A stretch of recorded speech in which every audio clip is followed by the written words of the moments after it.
coming to you live, all the way live from Black Pearl Studios, where we talk about Indiana politics from the left side of things. Boy, did we not have an exciting week. This was an incredible week, especially if you were blue like me. It was not necessarily a blue wave. We wish we could have picked up some more houses in the Senate. We wish we could have put some seats in the Senate, more seats in the House, but we control both branches and we have the White House. Now, to be clear, the Senate is 50-50. And we do know that there are a few Democrats in the Senate mansion who may not always be with us. And that's okay, because we want to keep reelecting him out of West Virginia. So there may be some times where we don't have that majority. But how exciting is it that when there is a tie, they will look over to Madam President, who is our first African-American, Indian-American, woman vice president. Now listen, I have heard and I've seen some of y'all like, yo, why do we always have to talk about race? Why we always got to talk about gender? If it's 2018 and 1776 was the founding of our nation, or it's 2020 now, 21 now, whew, where's the time gone, y'all? That's what happens when you get 50. It's 2020. And black folk have been in this nation since its founding and before. Indigenous people have been here forever, and women have been here forever, yet we're still talking about first. See, the reason why this is important is because when people are writing policies about other groups of individuals and they don't know anything about those individuals, then how do they know that the policy is good for those individuals? It's important to have a seat at the table. The fact that we have an LGBTQ plus cabinet member means that their conversation is going to change. And I'm sorry, the fact that we had a black man, a young Jewish man, and a Latino man all get sworn in by Vice President Kamala Harris speaks volumes. We have a long way to go, but America, we are definitely progressing. We're getting there. Now, if we can just figure out how to get, not so wealthy people elected, then we'll be really talking about something. And congratulations to President Biden. Man, you have been a stalwart. He's been a stalwart for our nation for a long time, a statesman. Now, look at here. He is not perfect. He is going to mess up. He is going to do things that are not right. And we're not going to always be happy with him. If you have a mate, if you have somebody that you with, you love them to death, don't you? You love them, you married them, you with them for 20 years, but y'all don't get along and y'all don't agree 100% of the time. Don't expect perfection, okay? Now, what I will tell you, think about this for just a minute. Think about Biden pre-Obama years and Biden post-Obama years. You don't think he had some conversations with Michelle's mama, the South Side lady, that may have maybe changed his minds on some things? When's the first time you actually heard a president, even President Obama couldn't really get in there like that, talk about racial equality? It's a 70-plus-year-old white dude that might actually usher in some racial equality. But please understand, he listened. And look who he's surrounding himself with. This is the most balanced cabinet, men to women and racially diverse. All those voices matter. And I know some people are like, why does race matter? It matters. It really, really matters. Now, while we were in our euphoria, counting down the days of the end of the darkest 4 years in my personal life, our governor gave his State of the State address. He kind of slipped that in there when we was over here celebrating. Now, look, I'm not going to rip on it. It wasn't horrible. There's some things, obviously, he kind of, expressed, but please go on YouTube and listen to it. Just Google Holcomb State of the State 2021, and you can hear the whole thing. It's about 20 minutes long. But one of the things he did, and I'm a slightly tip my hat to him. He had a moment of silence for the nearly or the over 9,000 Hoosiers who have lost their lives. And he talked about how this was the most unprecedented year because of the virus, because of the pandemic. Yeah, it's almost like those thoughts and prayers when we have a mass shooting because he's the leader of the state. He had an opportunity to do things differently and give us the right information. But no, every time he wanted to do something that science said was right, his homeboy, Mike Pence, showed up and he backed down. Well, yeah, because he was running the Trump campaign here in Indiana, right? So I'm kind of like, okay, with your moment of silence is definitely needed to reflect on the lives lost, but you could have helped prevent that, boss. You could have done more to educate people and be truthful about this virus, but you didn't. We wouldn't have to have lost so many businesses had you been truthful, but you weren't. You have been somewhat cowardly, sir. And you have not really addressed the needs of Hoosiers. I want to also talk about the fact that you didn't mention that you were going to work on increasing teacher pay. Y'all, I listen. He obviously received way more votes than the other two candidates. And I'm certain there are a lot of teachers who voted for Eric Holcomb, Governor Eric Holcomb. I know you were waiting on your raise. Keep waiting, because it ain't coming. It's not coming. All right. So let me turn to my guest tonight. First of all, one of the things that we have to understand is while the Republican Party is trying to figure out what kind of scheme they're going to come up with to engage minority communities, while they're having their diversity and inclusion person in the, and I listen, hey, go girl, do your thing. I hope you will do an amazing job. Hopefully you can, be the whisperer that they need to understand inclusion.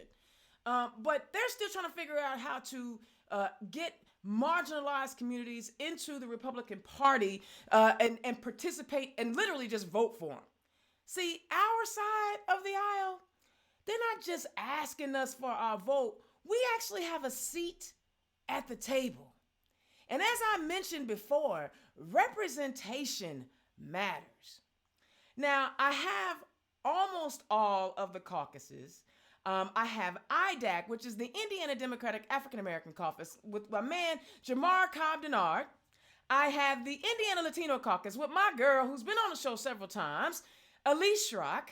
I've got the Young Democrats, with the rising star who's going to make waves in our state, Ariel Brandy. I have Indiana Stonewall Democrats President Rick Sutton, and the Labor Caucus with my man, John Hooker. Okay, I messed up. I forgot the college Dems. Y'all, blame it on the head, not the heart, but I'm going to have another show where we talk about how college students can be involved. My mistake, not theirs. But listen, it's important that we hear from each of these organizations because everyone tells me, I get messages all the time about what can we do to get involved. Each of these organizations are going to tell you what they're working on and how you can get involved. So first up, let me see. John, I want to start with you tonight because the Labor Caucus is one of our newer caucuses. I know as Democrats, we have a long way to go to get back working class Hoosiers.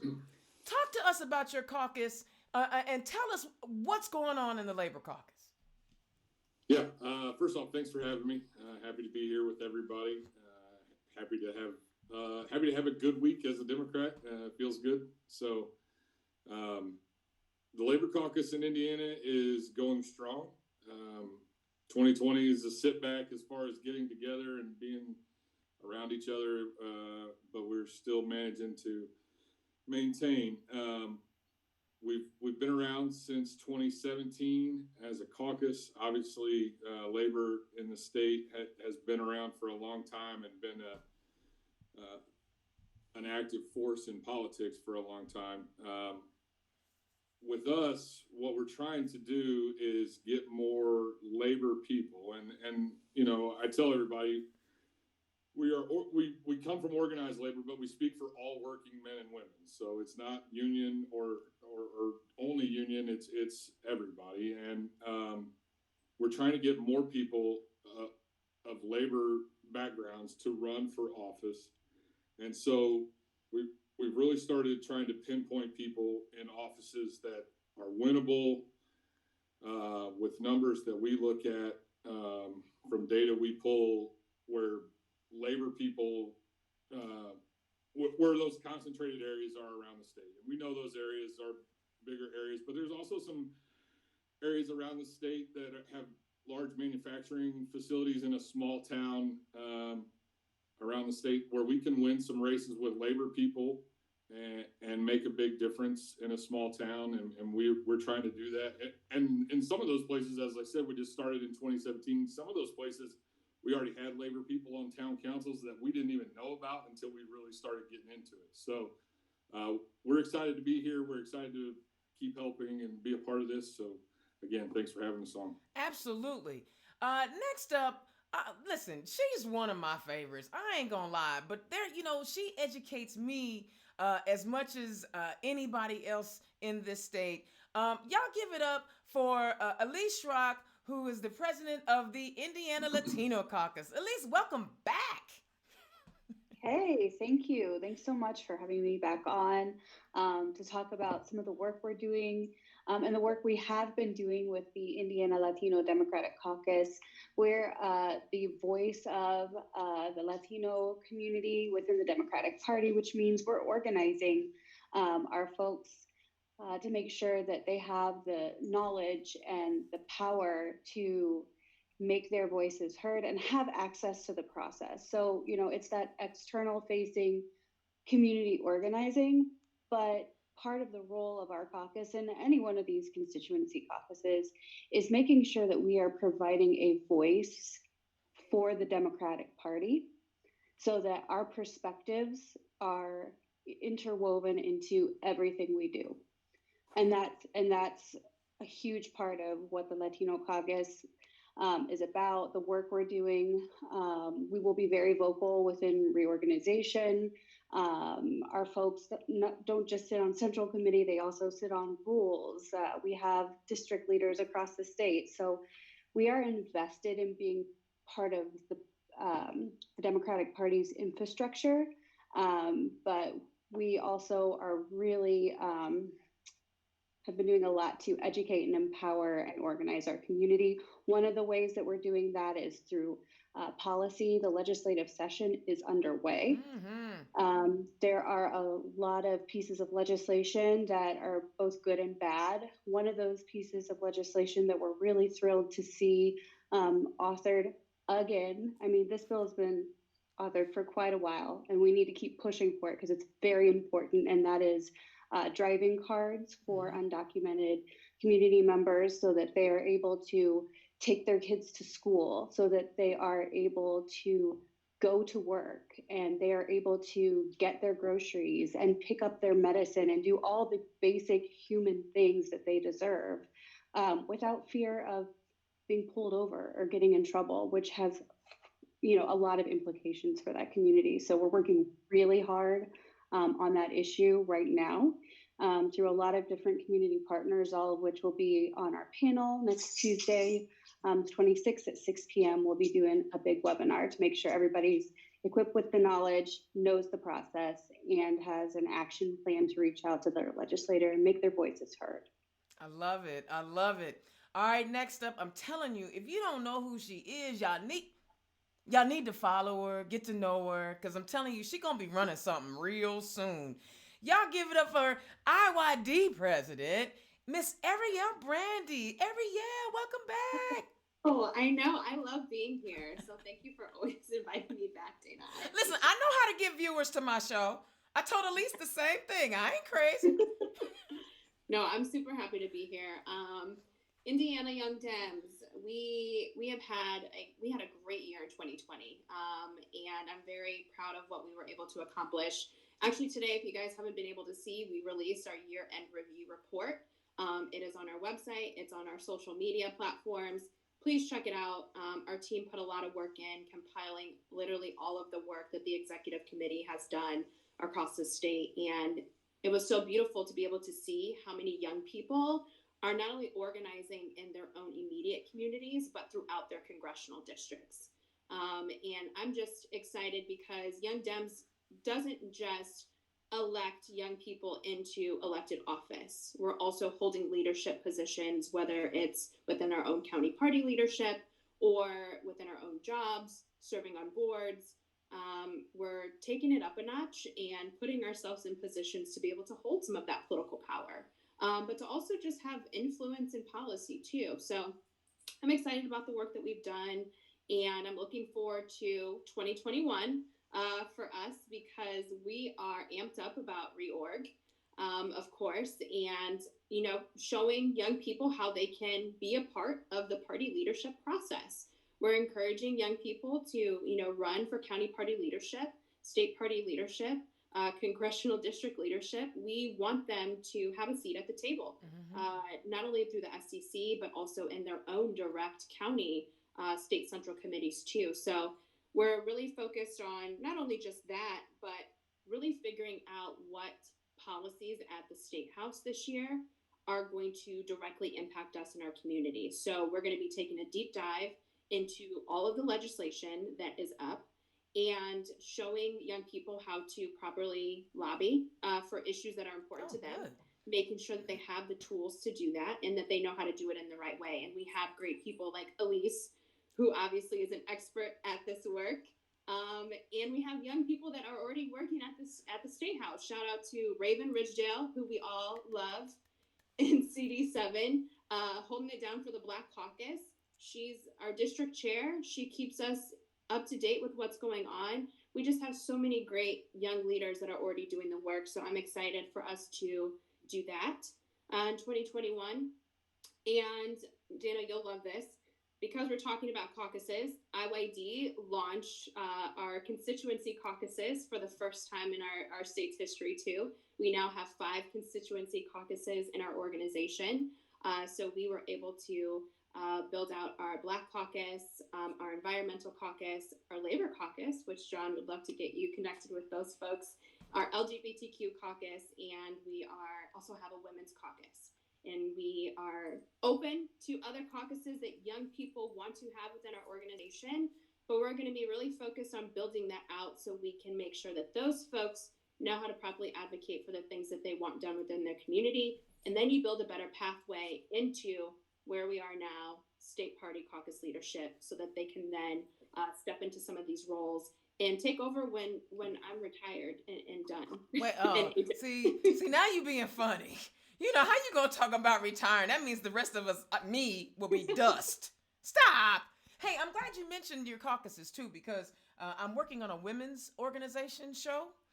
So I'll definitely be reaching out to you for that one. All right, next up, one of my favorite organizations, probably because I sit on the board of that one. The one that is kind of where I give my other energy to. Y'all give it up for Rick Sutton, who is the president of the Indiana Stonewall Democrats. Rick, welcome to the show. Thanks, Dana. It's good to see all of you, some strong allies at this table. Stonewall's been busy in the last year. Last year, we raised several $1,000s during a tough pandemic environment. And what we usually try to do is bring in that money and push it right back out to candidates. We had an endorsements committee last year that worked harder than ever before. It was chaired by Nicole Bolden from Bloomington. The honorable. And we endorsed, I want to say 32 or 37 candidates around the state, but that only happened after an intensive review process. We endorsed LGBTQ folks and allies in races all over Indiana, and that's the second time around we've done that. We will do it again. Our goal is to make sure that when you run for office, if you're with us, we're with you, and that's getting to be a lot easier in terms of finding candidates, but it's a hard job for that endorsements committee, and they deserve a whole lot of credit. This year, we're focused on one piece of legislation. There are several, but there's one that we really have focused in on because it's close to our hearts. Conversion therapy is a wicked practice that's been in place for multiple years. often practiced by religious organizations as some sort of counseling, where you're supposed to pray away the gay. And our good friend Senator Ford and in the House, Representative Sue Arrington have sponsored companion bills that are modeled after the Illinois legislation that would outlaw conversion therapy. And we know this is an uphill battle, but we're going to fight it anyway. And our comms team and a good working group on this bill have worked pretty hard thus far. We had a town hall about 10 days ago that was extremely well attended, I think at capacity, where this practice was discussed and why it should be banned. We'll find out pretty soon whether or not that's going to get a hearing. Whether it does or not, we're going to continue to push. And then our legislative committee is going to, I believe, in the next year, look at human rights ordinances all over the state, see the ones that need to be updated, and cities that don't have them at all. Human rights ordinances preceded the marriage fight, and it was done mostly because legislators told us we had to build up support in communities with HROs, so we did it. And there are multiple of them, I think 12 or 13 around the state. Some are weak, some are strong. We want to make them all strong so that our young people in particular can look to a city near them where they can be protected in terms of jobs, in terms of rentals and housing, in terms of education. Your civil rights should be protected, and that's one way to do it. So we're going to have a full plate this year. It's a great group of about 14 or 15 people on our board, and we're looking forward to the next year. Yeah, and people don't actually realize how policies are negatively impacting a specific community. On the last day of 45's administration, he decided that his people were going to say, well, you tax-paying LGBTQ plus folks can be turned away from tax-funded adoption agencies. So these are the kind of things that we have to be aware of. Even though it may not impact you directly, it's impacting somebody. And that's why it's important to have people having these conversations. You can't keep taking my money and then treating me bad. You can't pimp me like that. All right, next up.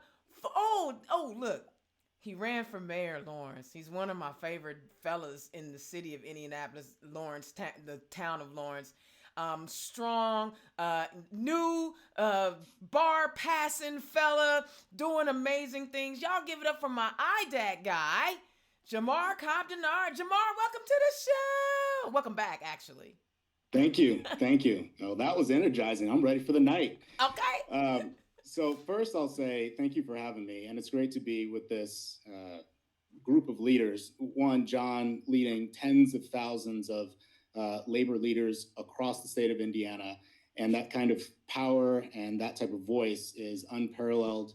Elise, one of the baddest lobbyists and political science minds in not only the state of Indiana and also the region, but also the nation. Rick has been working for decades on LGBTQ policy and also candidates. And what we see now is because of people like Rick working for a generation.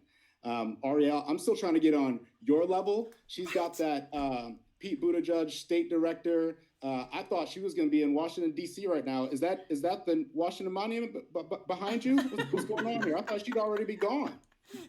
And y'all, IYD doesn't just have IYD and some of the best communication strategy and some of the best conferences, but now IYD has their own caucuses. Like, I just want to be part of the Black Caucus on IYD now. Can I get some of that? That's incredible. And then Dana, just a mesmerizing and energizing leader.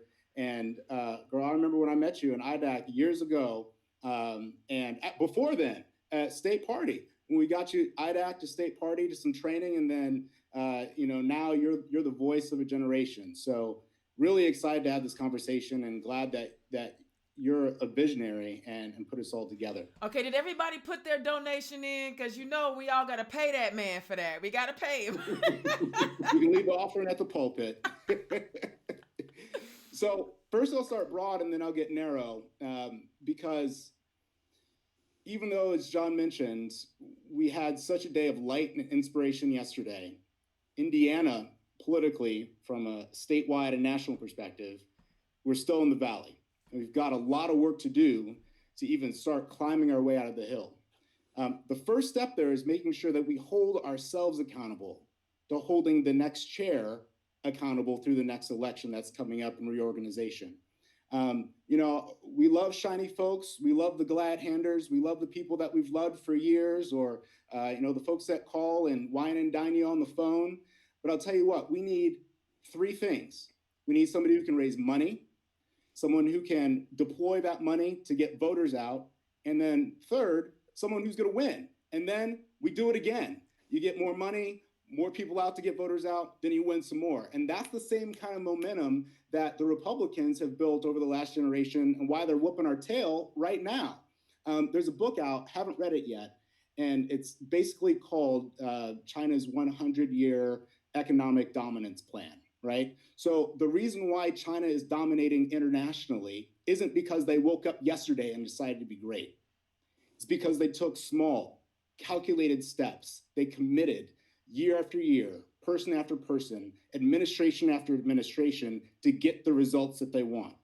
So one chair is not going to fix this, but we also can't slough off and allow ourselves to even support somebody that doesn't have the skills to raise money, to put people and feet on the streets, and then win one or two, and then the next year, 2 or 3, and then the next year, 3 or 4, until we take the House and then the Senate and get a couple more federal seats in the House and another Senate seat, and then back to Democrat dominance. And so our votes aren't wasted nationally when we go to vote for somebody like Joe Biden or Pete Buttigieg, and it goes off into kind of the ether of nothing because of the Electoral College. So I'll get off that soapbox, but that's number one. Second, the hearts of Hoosiers, and specifically the hearts of Black Hoosiers, need some time to mend and be made whole. And overall, that's one of the things that we're talking to our executive team across the state about, is how to just inspire us, right? So we saw a lot of great things happening federally. We saw Georgia, and we're all like, man, we want to go back to Atlanta, back to the homeland, right? Black Atlanta, but we need to be able to create that here, but we've got to have the same vision and same faith in ourselves to be able to create it. So first is heart. And then second is to stabilize and energize the Indiana Democrat Black Caucus. And my job over the next 2 years won't be fun. It's not gonna be glamorous. I'll still be on TV, but not as much, because we'll be doing things like administrative organization internally, so that when I leave as president, the next folks have all the members and they have all the chapters. Things like expanding all of our chapters. We've got chapters that are running on fumes in Indianapolis, Evansville, Jeffersonville, around the Muncie-Anderson area, Fort Wayne. Really strong leaders, but in terms of a dominating presence, that's where we need to get to, and then take on Richmond and Terre Haute and Lafayette, and make sure Gary's back up and South Bend's back up. And then comms and visibility. Again, got to get on that IYD level. I love what they're doing, and we're going to steal from the best and keep rolling, because I said it to our team, look to what IYD is doing, and the way that they have structured how they're communicating and telling their story is captivating, even more so than our state party. And finally, African Americans in the state of Indiana need a voice. And it's not just, what are the Black issues? Don't you care about the Black vote? You're running for governor, you're running for senator, you're running for Congress. You need to listen to us because we've got complaints. But those complaints and those issues will matter less in the eyes of candidates and policymakers if we don't vote. So we'll continue raising money over the course of the next 2 years, so that we can put volunteers on the street to make sure that the Black vote matters from South Bend down to Evansville, so that the Black vote matters from Lafayette over to Richmond, because major look, Black lives still matter. Come on. We're gonna make sure that IDAC has a piece of that. Come on. Now, see now. All right, let's just have a party, y'all, because, I get a lot of messages. And first of all, when people reach out to me and say, Dana, you are our Stacey Abrams, first of all, I'm humbled. Thank you. But Stacey didn't do it by herself. There were organizations even before her organization started in Georgia, and there was a 10-year plan. There were organizations that were out doing the voter reg. It takes so many. The thing that I recognize from my perspective, there were a couple things that I kept hearing. We weren't hearing about Democrats and those candidates, and nobody's coming into the community. Obviously, for us, we know that is what? Grassroots work. I'm going to let, guys go for it. I'm going to leave it open. Let's talk about, as Democrats, what we need to do in our specific caucuses and as a party as a whole to engage people at the grassroots level. Dana, one of the things that I saw when I ran Linda Lawson's campaign this last summer at the county level, which was depressing, was that state party sort of ignores county parties, and we need to reverse that dynamic. But here's where the rubber meets the road, and when you wake up on election day morning and Marion County turns out 54, 55%, and we're satisfied with that, we will never win another damn thing. We have forgotten the basic blocking and tackling of registering voters. There are 250,000 voters in central Indiana not registered. Registering voters, getting them involved, and then getting them to the polls. We can start winning some of this stuff again. And that only happens when we start pushing resources from state party back out to the counties. That needs to start happening. It needs to start happening right now. Next. Come on, Ariel. Go on, tell us your secret sauce. Oh, go ahead, Elise.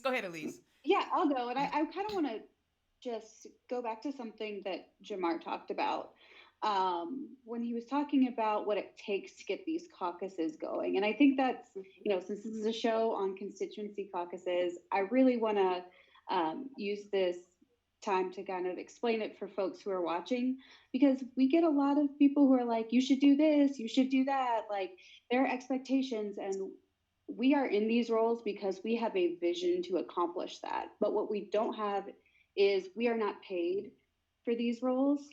These are not our full-time jobs. These aren't even our part-time jobs. And they're one of many, many positions that we're taking on because we believe in what we can accomplish together and what this party can do and how it can help people.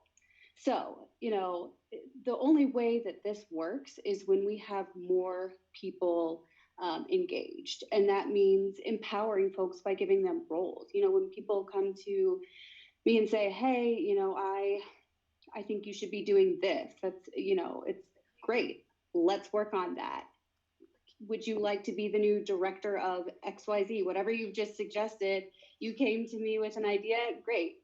That's now like your space, and I want your expertise and your leadership in that area. And that's something that, a lot of folks in this group have been wonderful at doing. And the reason that, for example, IYD is seeing such expansive growth is because, Ariel is empowering and resourcing folks across the state to do that work. So Jamar, when you talk about, getting communication strategy, just getting things like an EIN, getting your ActBlue set up, getting a bank account, those are taking, hours of work that we're doing and trying to chip away at. And, that takes time, it takes work, but the thing that we need most to get that done are people in the community to join us. We have a job for you. We have a role for you. We have an area that we need you to take responsibility for so that we can strengthen and have sustainable growth. So that, my goal is same as Ariel. When my term is up, I want to be able to hand this over to someone who can also learn from being in this position and who can also add that to their resume, because the more, folks we have in these positions that we're spinning off to be, the next congressperson or the next senator or the next governor from Indiana, it really, it helps. And having that representation in our party is key. Mm-hmm. So I do want to piggyback on what Elise said, because I remember in my campaign, some of the most memorable volunteers are the ones who showed up and did small. Mm-hmm. They showed up and did small. Some of them would show up once a week and they would walk one door knocking session with me and get 30 doors, but they did it for 6 weeks in a row. And they're the ones that made some of the biggest difference. So a lot of volunteers said, well, what can I do? And the answer is, like you said, literally this Saturday, we went to Huntington Bank and sat there for 2 hours outside in the cold while they figured out their COVID protocols to let us in and sign a form and sign our money over, right? And it's those volunteers that are going to stand there and do that little stuff, fill out some envelopes, find some phone numbers, find some email addresses so we can start calling and making some fundraising calls, right? Show up, do it consistently, and then do it small. Because if you expect to walk in and be the candidate at the top of the ticket, or expect to walk in and start stumping and going on speeches for people and walking in every parade, yeah, that stuff's fun, but it doesn't organize and it doesn't win in the end. I'm gonna come back to that. I'm gonna come back to that. There's one thing, well, there's two things that both Elise and Jamar have mentioned that are really important. And for young people, one, college Dems, and also just young Democrats who are, going towards their professional careers. One of the things that when I stepped into this role as president, I wanted to be able to do was to be able to help cultivate these young people into becoming leaders within their own personal lives. What I mean by that is like what they're gaining from IYD, they can take into their job, their workforce. The organization is not only providing them with the tools to step into leadership, but it's also giving them the opportunity to be able to organize, gain communication skills, to be able to learn how to do those simple things as to setting up ACLU, learning how to fundraise properly so that they can step into development roles within different areas of their career. I want to be able to make sure that like the young people that come out of IYD, they're being hired by campaigns at every level, national all the way down to local. I want to make sure that they're able to be phenomenal communication, directors like Elise and, step into some of these roles. And if they choose to, take what they get from IYD and, go apply for the Congressional Black Caucus at the national level, like I want them to be able to take what they gain in their leadership skills with IYD into their own professional careers, because like Elise said, this is free. We don't get paid for it. It is a full-time job, but I'm working very hard to get to a point that when I do leave, whoever steps into the role of IYD, they can be paid for this work. And we are well on our way to being in a position to where at some point we'll be able to give a stipend to the young people that step into some of these roles as president or vice president or ED, because they're doing this work around the clock on top of trying to do their jobs, and they're really dedicated to it. So I just want to put us in a better place in which we can empower young people to not only just be involved within the party, but take what they're gaining within the party into their own professional careers as well. John? Yeah, I can talk about grassroots and everything, touch on it in a different way. From a standpoint of a lot of these groups are starting out and starting bank accounts and getting started and needing help. I'm going about it a little bit of the opposite, even though I said our caucus started in 2017. I'm trying to break down a lot of old habits and old traditions within labor. It's gotten really easy to write a check and walk away and say we did something. And I might ruffle some feathers if anybody's listening, but it's not working anymore. We were always boots on the ground, and we were helped, and we were a union hall to meet at. We were in the community. We were there to volunteer. We were a lot more than just a check. And if we don't get back to that, we're going to become irrelevant. And that's my goal, and that's our goal as a caucus to get. We've got to put our boots where our money is, and we're committed to the right candidates, we believe, and we're putting funding behind it. A lot of our locals and a lot of our internationals are doing that, but we're not getting the volunteers and the people out in the ways that we used to. And we can call it all different things of millennials don't do what the old time, I've heard all the excuses of why we don't get the same volunteers that we used to, but it's a real problem inside, especially for labor, and why we don't get the turnout that we used to. So we're struggling with that. We had a lot of plans for 2020, and one of those was how can we assist the other caucuses within the party, and we came up with not just opening our halls, but opening our minds, and not just opening our hall and saying, for the Young Democrats of Marion County, we host that at our union hall at IBW 481, and we're proud to do that.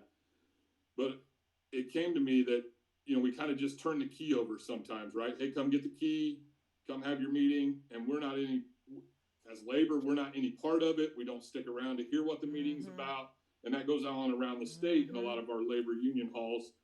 We're happy to host the meetings, but we're not part of the meetings. Right. We don't even want to listen to what your caucuses are having a meeting about. So we want to get back to that too, of being together, being a part of it. So.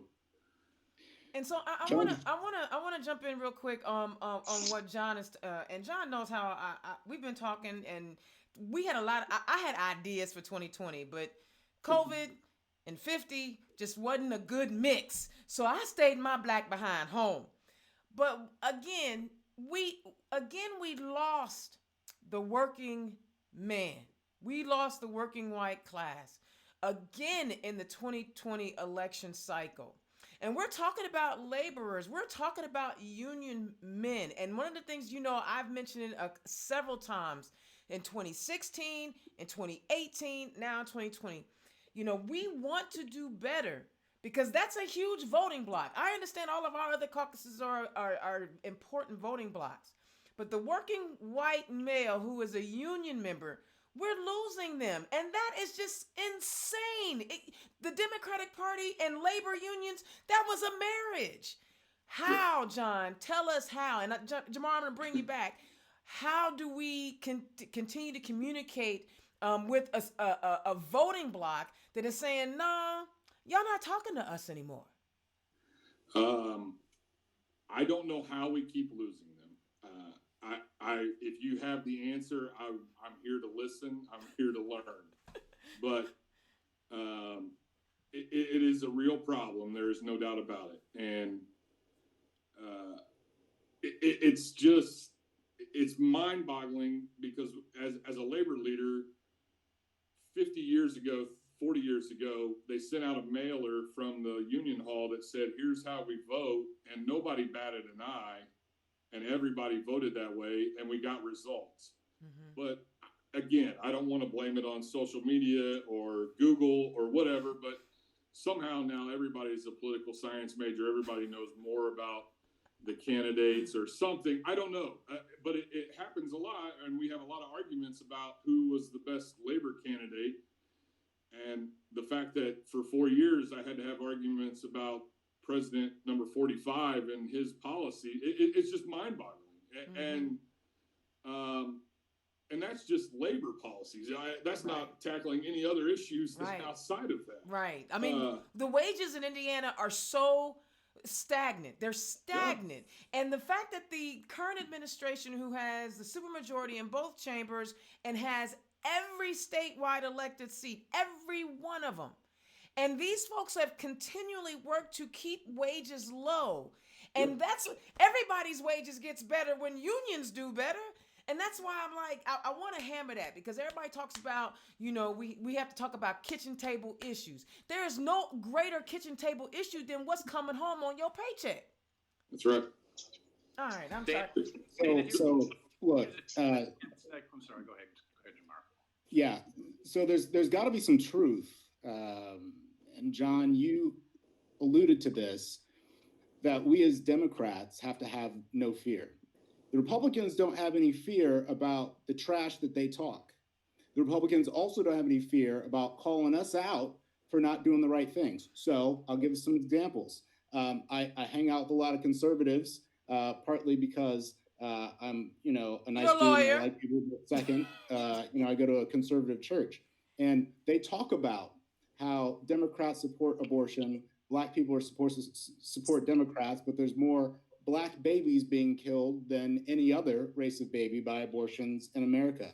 They talk about birth rates and health care, but Black women have the highest infant mortality rate out of any race. They talk about not legalizing marijuana or decriminalizing it in the state of Indiana, but there's more jailed Blacks and Latinos in the state of Indiana because of small possession infractions than any other race, disproportionately, I should say, not more than disproportionately. So we got to get real. We can't act like our policies are just ubiquitously good for everyone when whether they consciously or subconsciously know that they ain't working.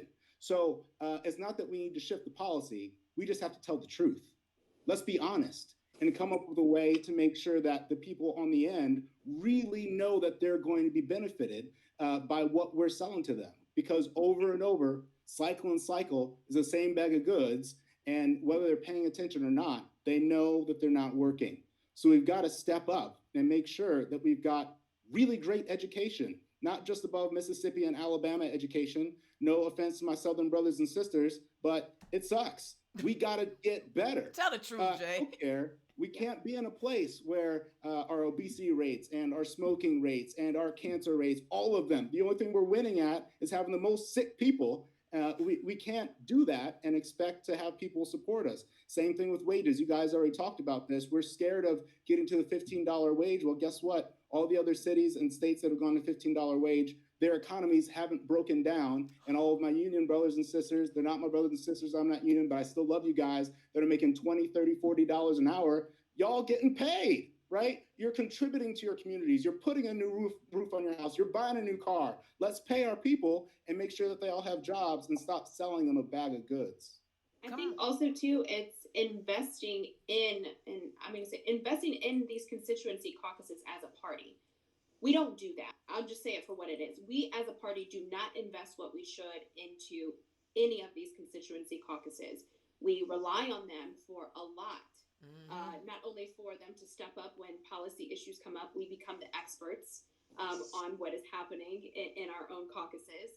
But also too, when it comes to the voting block, we want to be able to bring in Black and Latino voters, but we do nothing to actually invest in their communities and to actually get them to want to be a part of this party.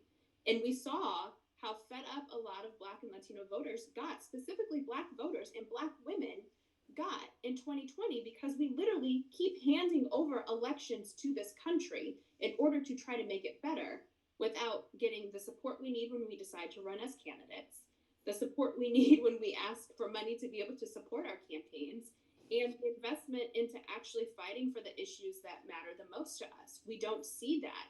And what we will see at some point, and also too, when it comes to labor, we ask them for a check and then we part our ways, and we use the labor platform as, a part of our platform to say that we support them. But we need to do better at actually investing in these communities. We have so many LGBTQ members, young people exactly, that are unregistered to vote in this state. We need to be tapping into them. We need to do better at really being intentional about the work that we want to do in this party. And really putting the money behind it, but also just talking about the issues more openly and actually standing firm and secure in them. And I feel like where our messaging is a little wobbly.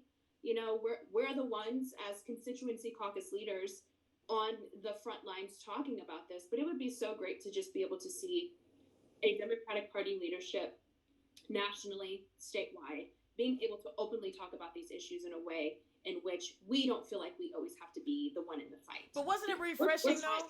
But wasn't it refreshing though, the Biden inauguration speech? He'd been eating some collard greens and he was sitting back having some pork chops with somebody over the last 12 years. Harrison now.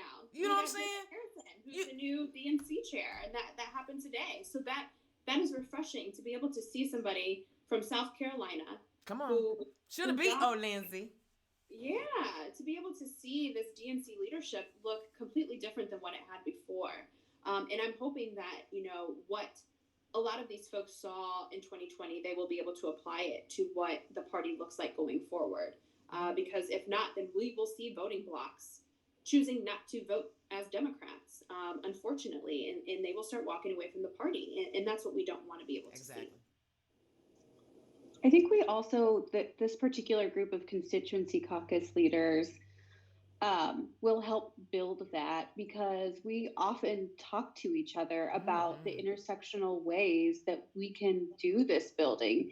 I mean, Ariel and I are talking all the time, exchanging ideas, chatting with Rick. I mean, I think a couple of days ago, I texted John and was like, hey, for our Latino virtual policy series, we're going to be doing one of our 4 segments is going to be on labor and unemployment, how that works, but really how we can partner with labor and make sure that we are, being intersectional in our work there, because so much of the Latino and Hispanic community, especially in the Midwest, intersects with labor. I know my own family, we would not have been afforded anything near the type of middle class lifestyle had it not been for the steel workers who gave my abuelito a job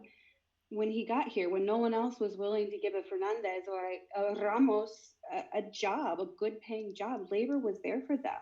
That's why my tias were all working in meat packing plants in Ohio. And my grandmother was a nurse and belonged to a nurses union. I mean, the Latino and Hispanic existence in the US has a lot of labor roots. They are part of our success. So being able to celebrate that together, and when we talk about getting back labor, it means not just saying how did we lose white working men, it's how do we lift up the ever growing Latino and Black population that is doing the work and doing the jobs in labor, to make sure they are empowered and they are heard, and they are given the resources to lead to the ballot box in November. And that's something that I'm really excited to have partnership with John and the Labor Caucus on. I love it. Rick, you wanted to jump in there? Yeah, I want to go back to numbers again. I'm all about numbers. We just need to register and register more people among our caucuses. We're at this table because we are traditionally underrepresented in the 9 district chairs and vices. That's why we're here. And we need to do more to push the state party to register and get out the vote amongst that group. Let me put a challenge out there. I think, guess what the number 1 office in terms of totals on the ballot next year is? It's township offices. And a lot of our people who want to run for office could start there. And if we can get more of those township offices serve poor people, people who need help from time to time. Those used to be all our people, all of them. And if we can really dig in and point people toward those offices, John, point some of your labor people to those offices, and all the other caucuses too, we can win some of those back, and that can be the first leapfrog to winning some more stuff statewide. It's doable. It's absolutely doable. We just have to register and find candidates, and in our caucuses, make sure that we push people to run and to support people who run for those offices. So go ahead, Lisa. I was going to say, I think a lot of what I'm hearing from my caucus across the state too is when we're talking about those really hyper local positions where we have opportunities that Rick talks about, we need to come correct as a party and make sure that our party rules are empowering us to do that. Because right now, if you want to talk to your local, talk about precinct committee people, they're supposed to be our very first level of contact for our party. They are supposed to be doing this grassroots work. But if you're in a county, right now with our party rules, and you want to know who your PC is, it's not listed somewhere. And those PCs should be doing their work. You should know them, but that's just not the case. And we can't expect people who are just now coming to the party and want to be involved. We got to do some of the work to help and bring them in. So I think we got to be really transparent about where we go from here out as a party. And that is one thing that I'm hearing from my caucus that we can do a little bit better, and making sure that if we have those hyperlocal opportunities, we're being transparent about how people can get involved, who they can talk to. And that just keeps us building the party from a solid platform all the way up. Absolutely. And you know what? One of the things that I often have to push back on, because I'm so hyped about our party. I'm very hyped about being a Democrat, because I recognize Democrats typically write policies that align with my value system. That does not mean that I'm a Kool-Aid drinker. And I don't think that there are areas of our party that can't be better. But here's the thing that I challenge everybody, and you guys know I've said this before. If there's something you don't like about our party, then you probably should get involved. I mean, because sitting around on the sidelines talking about what you don't like and you don't get involved with it, it will never change. One of the things that I'm working on, and y'all know I got some peeps working with me on that. I'm going to do it. I'm going to put together a training, how to become a precinct committee person, and what does that mean? You guys have thrown out some terminology here tonight. We're all insiders. We're very comfortable with what we're saying to each other and the colloquialisms that go with that. Our job as part of the leadership of our party is to make sure that we're breaking it down for them. And I know that you guys are doing it in your caucus point, and I try to do that here on the show, but that's one of the things that I'm going to do. I'm going to put a video together that's accessible on any of my channels, talking about what a precinct committee person is, what they're due, what their responsibilities are, when those elections are. Because right now I get a lot of questions about what is a precinct committee person. But I want to switch gears real quick. The other thing that I hear, and Ariel, you probably hear it more than the rest of us. People in our state want our party to get out of central Indiana. Now, don't get me wrong. We love Marion County, and we recognize Marion County is the largest county in the state, and for the most part is the economic hub of the state. We get that. But in reality, we're not the entirety of the state. And people will tell you that there are 3 regions in our state. You got the North region, and really, there's localism. I want you guys, each of us we're statewide caucus. Each of you talk about what you are doing specifically within your organization to reach out to areas outside of Marion County. Now, Ariel's got an advantage. She up there in the Bend. So she's not in Marion County. But talk about, because that is just as important we need to engage people outside of Indianapolis. Yeah, absolutely. So for a lot of the outreach that we do within IYD, aside from me building relationships with these county chairs, so I've had a little bit of an advantage. I ran a statewide race, a national statewide race. I was a state director. I've held a lot of political director positions on numerous campaigns, whether they've been statewide or in certain congressional districts across the state. So I've built relationships over the years with some of these county party chairs to rely on them to help me with connecting them to young people in their areas. But I heavily also rely on my own district chairs within IYD, but I also sought them out through various constituency caucuses that are here. When I needed to find Latino representation, aside from some people that I knew, I reached out to Elise. I said, hey, I need somebody in this district. Can you please direct me in the right way of finding somebody? It's leaning on these caucuses here and their leadership and the folks that they know as well to help direct me in a way in which I can pull in more young people. But my district chairs, they know their communities best. My chapter presidents across the state, they know their communities best. So if they know a shining star or somebody who just has interest in wanting to be a part of the Democratic Party or political process, I want to bring them in. And so what we do is we do one-on-ones with folks. We're always quick to set up a meeting and talk to somebody if they're interested in starting a chapter, if they want to learn how to gain a skill. And we also are building relationships with our district chairs to say, hey, bring in folks into IYD that may not have wanted to be connected to the Democratic Party. We have a lot of progressives in this state, young progressives in this state, that still feel as if they don't belong in our party. And I pride IYD on the fact that within the past year, we've been able to bring more of them into the fold.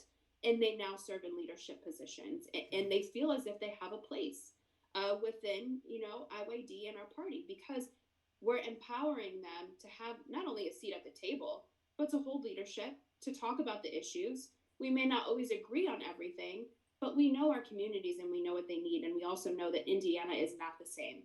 What happens in central Indiana is definitely not the same as what's happening up north or down south. And so it's being intentional about that outreach and relying on the people that know their communities best to bring you those people, and you figuring out how you can empower them to hold that leadership position. It has to start with, one, empowering the people, but just relying on the people that know these areas and believing them. We have to believe people when they say, these are the people that can get the work done in CD2 or CD7 or CD8. And we have to be able to take that and just help equip them with the right tools and resources to succeed. There used to be a saying, and I think people still say it, and it's wrong. As goes Marion County, so does the rest of the state. And that has clearly not proven itself true since, A long time. 2008, 2012. So there are three Indianas, not only geographically, but also in terms of the size of cities. There's the clear urban center of Indiana, which is Indianapolis. Then we have the suburban or mid-sized cities, and that include Evansville, South Bend, Gary, et cetera. And those. Fort Wayne, number two. Indiana. Fort Wayne, number two. I'm gonna make y'all say Fort Wayne till y'all blue in the face. Fort Wayne. Fort Wayne. Yeah, Fort Fun.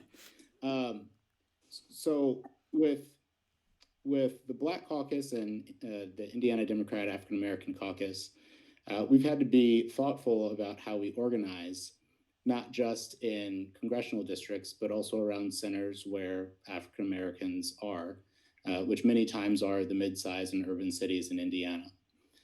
So one of the things that we're going to do this year is really focusing on unity, which is a little different than what Ariel just mentioned, because our caucus is in a place where we are so disparate. There are a few of us, and we've got to get on the same page and rowing in the same direction. Thankfully, COVID has broken down geographic barriers. Mm-hmm. So no longer are we asking people in South Bend, Gary, and Fort Wayne to go down to Evansville and Jeffersonville for a state meeting. Now it's just on Zoom. So you've got no excuse. Click boom, you're there with everybody all across the state. So instead of us having individual meetings, which many of our chapters still will, we'll have monthly together meetings. Mm-hmm. So that we're all working, we're all learning, we're all training, we're leveraging each other's resources and talents across the state as we grow and build. So that unity piece is big, and that's going to build a great foundation for us. Next. I'll go with our organization is already set up across the state. So we've got that foundation set up with locals and leadership around the state. But it's very hard to crack some of these traditions. And mm-hmm. What we're trying to do is, like I said from the beginning, is and some other people have pointed to, is we're trying to find those younger people that are looking to be in leadership, that want to be involved in politics, that are part of labor, but want to, have a passion for politics and want to be involved. And how do we direct them to more? Mm-hmm. For so long in labor, the younger people just get told to wait your turn. And I'm sure it's like that in all organizations, but you just get told to wait your turn. And, from my perspective, I don't want to do that anymore. I'm only 41, but I want younger people around us to learn and to be energized. I need somebody to give me energy too. So I steal from IYD as often as I can. Yeah. I'm 50, so I gotta steal it. I'm getting there. I just we have the organization, and we have that system set up around the state to get our message out and to do more, and to bring more people into the fold to the caucus. We're just trying to figure out where that mesh is, from a caucus standpoint of getting our message out to our members, and the other part of getting new leadership back to us, around elected leaders in their own organizations. It's a tricky, everybody here has dealt with labor in one way or another. It's just that it's tricky to deal with some things that, have always been the way they've always been. Mm-hmm. And we'll keep fighting that fight. We think we're doing the right thing for the right reasons, and sooner or later we'll. Yeah, see, I tell people all the time, we used to have horse and buggy. Let that go. Let that go. Yeah. Elise, what are y'all doing? Well, I'm really lucky because my predecessor, George Ornedo, he worked very hard to make sure that he identified folks in every single congressional district who would step up and lead. And doing that alone took a ton of time and a ton of work. And that was, you know, that was not an easy task, but it really made things so much better for me when I took on the role, because then I could start turning some of the caucus initiatives outward and implement some more communications. And, I do have folks across the state who I can tap on the shoulder and say, hey, we want to do something in your area, or tell me how it's going there, or, this county party. I hear from county parties a lot of the time who just want to know, they want connections to folks in the community, and they want to make those connections, and they want to bring Latinos along as part of the county party apparatus. And I love those conversations. So working closely with county party officials is really important. And I appreciate those county chairs that do, make that very intentional invitation to be a part of the work, rather than having to navigate 92 counties worth of processes to place our people. It's got to go both ways.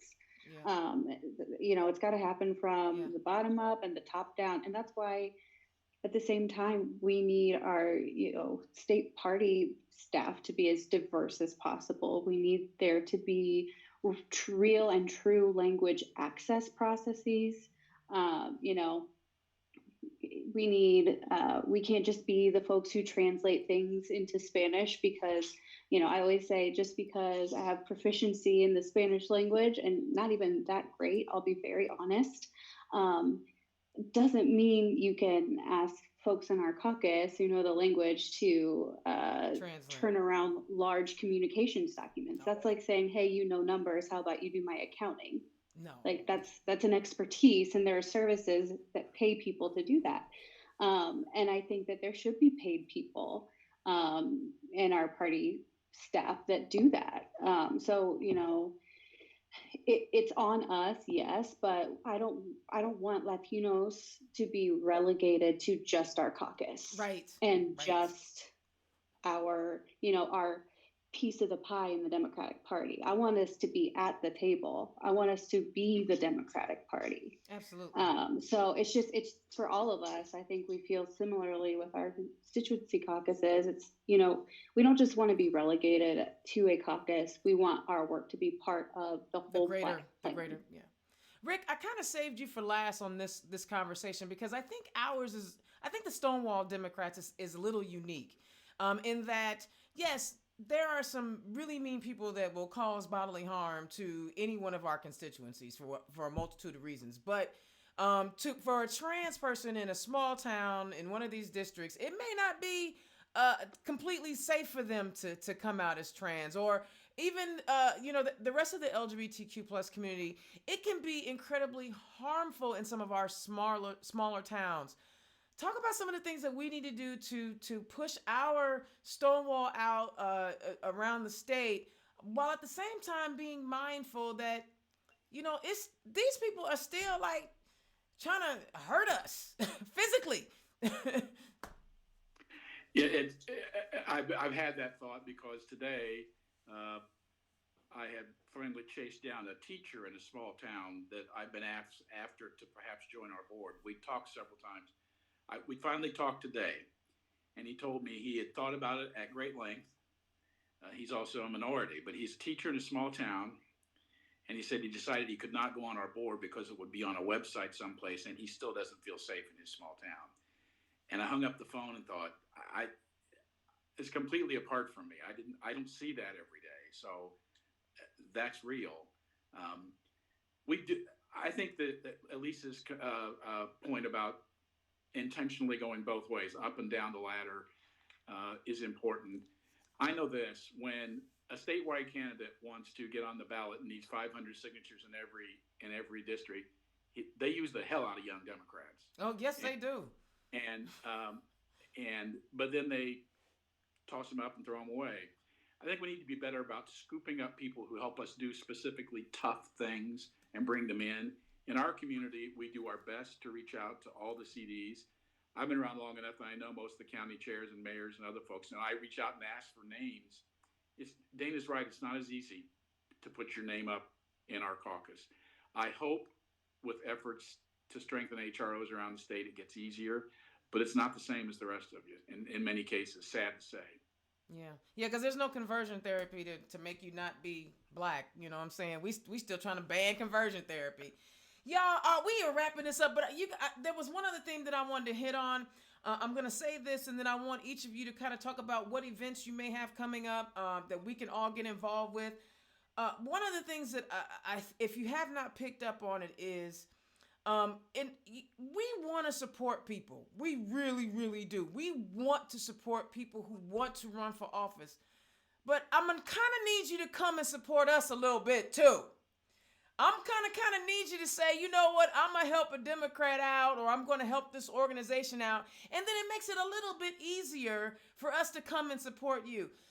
I mean, come on. I mean, we want people to run for office, but I guarantee you'll have a little bit more support and a little bit more backing if you actually give something to the organization to make it better. So think about that as you have, ideas and designs about putting your name on a ballot. Think about what you're doing for your community. Think about what you've been doing. You want a party to support you. Ask yourself, what have you done to support that party? Like Elise said, it's a two-way street, dog. You gotta help us. We'll be more than happy to help you, but don't just show up and be like, I want your support, and you ain't lifted a finger to help a Democrat. You feel me? All right, let's go around the horn. Talk about what events you have going on and how people can get in contact with you and all that good stuff. And I'm gonna start with Rick. Go first. Yeah, I need to jump to another Zoom, so thank you. You can visit our Facebook page. You can visit us at Indiana Stonewall Democrats on our website. We're working really hard on conversion therapy, and we should know in the next week or so whether or not that bill will get a hearing. If it doesn't, we'll have to decide whether or not we shame the legislators who won't allow it. But that's a long-term effort. So we'll work on that. We'll work on HROs around the state. And I would ask each of you, if you know somebody in your specific caucus who wants to be a part of our group, we would love to have them. Absolutely. And vice versa. I heard that loud and clear tonight, and I'll promise to do more of that. Absolutely. Thank you, Rick. If you need to jump off, you have a great night. Thank you for tuning in. Thank you. Okay, Elise, what events do you guys have going on in the Latino Caucus that we can get involved with? Yeah, actually coming up on Tuesday, the 26th at 6 p.m. Eastern Time, we will have the first of our INLDC virtual policy discussions. This one, like I mentioned earlier on the show, is on driving cards legislation that's currently before the Indiana General Assembly. Very important to us. We're going to teach you what that legislation looks like. We're going to hear from the legislators who are authoring that bill. We're going to hear from Cosecha and Indiana Undocumented Youth Alliance, the communities that have long been doing the work to push for this. And we're also going to hear from some students from Notre Dame who have done a comprehensive research report on what this would mean for our state, not just for the folks who need this desperately to pass and be policy in our state, but how it actually makes our roads safer and is better for everyone. Because honestly, when white people are arguing about things, it hurts Black and brown people. And when Black and brown people are getting the resources they need, it's helping everyone. Say it again. And we're gonna talk about that. We're also going to have a call to action, and we're going to have a little bit of time where we're going to equip you and tell you exactly what we need you to do to advocate and how to do it. And we're going to help you with that. So that's next Tuesday. It's one of 4 policy talks we're going to do over the next 4 weeks. You can follow us. You can sign up for our email newsletters at inlatinodems.com, and you can follow us on Facebook, Twitter, and Instagram at inlatinodems. Excellent. John, what's going on with labor? What I want to come sit on a meeting. Well, we're having just our caucus meetings right now, we haven't opened up anything for everybody just yet, but we hope to get back to that soon where everybody can come. We hope by Labor Day in September that we're having festivals and parades all over the state, and we can be with all of our brothers and sisters of all the different caucuses and everybody around the state. We can celebrate and be together by then. I do want to add that I said the other day to a group of friends as we were talking about things within the party that I was proud to be the Labor Caucus chair, and I was going to be on this show, and I was talking about the other caucuses that were involved, and I said, you know, I was so proud to be the Labor Caucus chair that because all these other caucuses are also part of the Labor Caucus, the Latinos, the Black Caucus, the Young Workers, the LGBT, the Stonewalls, all of those, all of you are a part of us, and we are a part of you, and I think that's the message that resonates tonight on your show, Dana, and I'm glad to be a part of it, is that we're all in this together, and we want to win, and we want to move forward, and I'm here, and we're here to help, and all of you and all of us move forward. So I gotta be honest. I've been excited about spending a little time with you, John. I know that we haven't had a chance to really kind of kick it. Like I have been in like spaces with everybody else, and I hadn't really had a chance. So thank you very much for coming on the show and sharing with us what that caucus is doing. The rest of them know I sit around and shoot the shit with anybody, you know, but I just hadn't had a chance to talk to you. So thank you so much. Ariel, what's going on with young? What? No, better yet, what y'all not doing? Well, last night we just had our monthly meeting for the month of January. So, folks, if you didn't catch that, it was great. We had a really great time. But we meet every third Wednesday of the month. So check out our Facebook page for event reminders. Please sign up for our email list. We don't just tailor our content to just young Democrats. It's for everybody in the Democratic Party. We are very vocal about the fact that we don't operate without our Young at Heart members. So even if you are not between the ages of 14 and 35, that's completely fine. We still want you to be a part of our organization. You can still come to our monthly meetings. Please sign up for our email list, share our content that we're putting out, and be a part of our process. We are gearing up for Black History Month. We are excited about building out with our CD7 chair, Raven Ridgedale, who has some really great stuff in the works that we're going to be partnering with her on that. And now we have our Black Caucus chair, Alexis Johnson, who we are looking forward to having her showcase her talents later. Jamar, would love to connect with you to see what IDAC can do so that we can really just come together. And it's unfortunate that Black people only get 1 month, but IYD wants to be able to partner with different organizations to really make sure that we give it the month that it deserves, and that we're continuing that work and that content out for the remainder of 2021, because it's exciting that James and I get to serve together as two Black leaders in the Democratic Party. So we have Black History Month coming up that we're gearing up for, and then we're preparing our young people that want to run for party leadership. Making sure that they know the rules and that they know the roles that they're stepping into. So a lot of stuff happening behind the scenes, but whenever somebody wants to do an event, we're more than happy to help host and be a guest. So we love working with all of the caucuses here. And I'm glad that we had this discussion because IYD is within all of these caucuses. And we're very, very proud of the work that we do in this state. And we're excited about the rest of the year and what we have coming up. Ariel, now you know we Black all 12 months, but in February we just blackity black. Yes. We're going to show out. We just blackity black. You know what I'm saying? Jamar, go ahead and tell us what IDAC is working on, brother. I should have worn my blackity black t-shirt tonight. Yes, blackity black. And you know my name, Dana Black. Yeah, so let's go. Can't take this off. Let's go. I'm glad Ariel mentioned Black History Month. And with IDAC, State IDAC this year, we've got a real opportunity for members and new members to really make your mark And kind of the theme of, as I look around the state, is who else? Mm-hmm. So we've partnered with the Indiana Democrat Party on their communications for Black History Month to feature rising stars and living legends. So that's the first thing to keep an eye out for. And you will see a couple of the folks that you'll see on a regular basis. But our first pushback and challenge to the party was, there are people all across the state that are doing really great work, and they're not the people that we regularly see on the webinars and in the newsletters.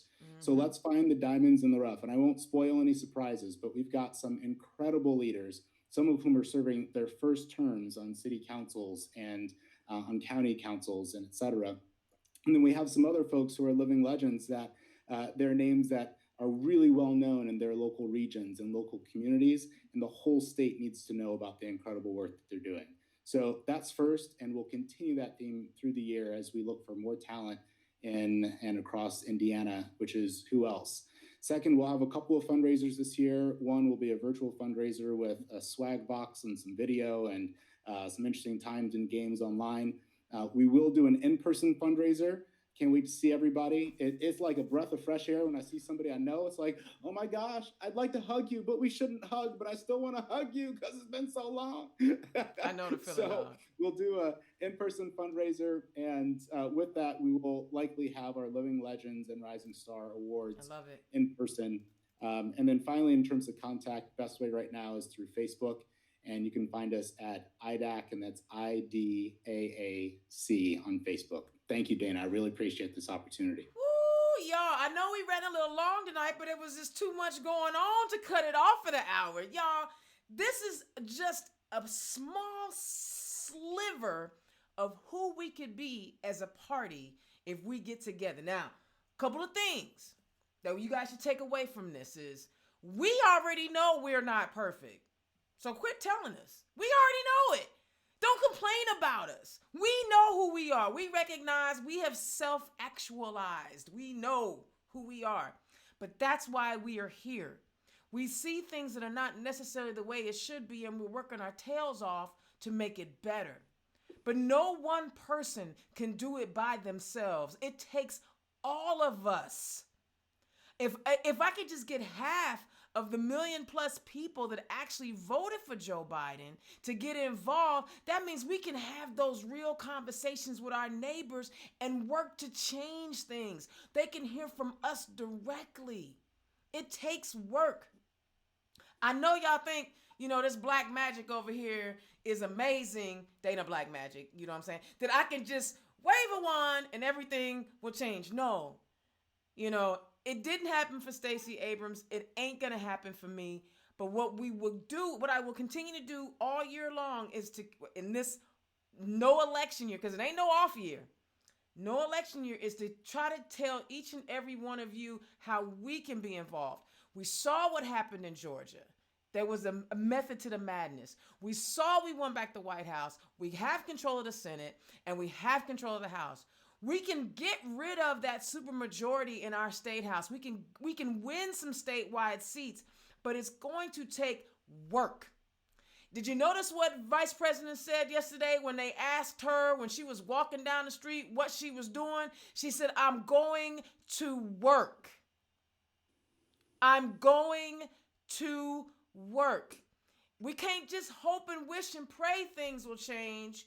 We have to get involved. We must get involved. And last week, Robin Winston broke it down and told us what we needed to do. So we have the tools. You can't complain. You can't be a keyboard warrior. And like Jamar said, let's call them fools out for who they are. I am no longer sitting back on the sidelines allowing them to say dumb stuff. My IBJ articles are hitting them straight in the throat. And I'm not a violent person. Please understand I'm talking, just don't take it seriously. I'm nonviolent.